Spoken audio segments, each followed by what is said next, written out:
佢哋要返工，聽日都要翻，聽日阿妹豬咧就由我哋屋企抬住包人嗰2個細嘅，聽日禮拜2咧後日咧阿師要返工，所以咧佢嗰2個細冇扭緊啊，仲唔曉啊？唔使曉啊，個個人都同你換牌好噶啦，個個記住你啊，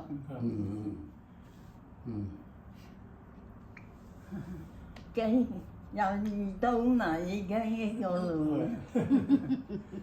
本來咧我諗住遲啲你成日嗰時過嚟嘅，但係咧啱呢個禮拜尾咧就比較得閒啲，唔使抬住佢哋，所以抬走嚟咯。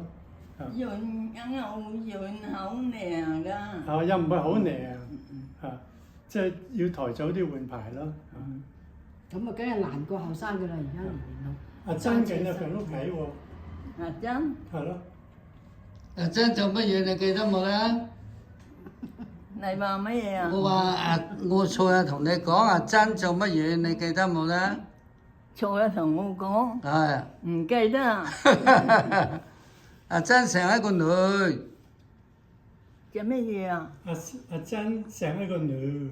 生一個女。佢又多一個孫。你又多個孫，你記得冇得話？唔記得。唔記得，我睇你唔記得。帶入俾相你睇啊，記得。又快咗又多個㗎啦，超時又快咗。調唔到啊！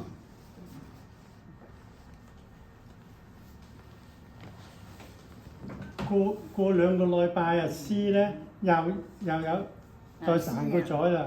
好啊。你係咪生個孫啊？唔知啊。我點知生個孫啊？6個啊。6個啊。拜雲生個，阿師又生個。咁啱先生。阿珍又生個。阿珍又生個。總係生個。我唔記得㗎。帶俾啲相你睇咯。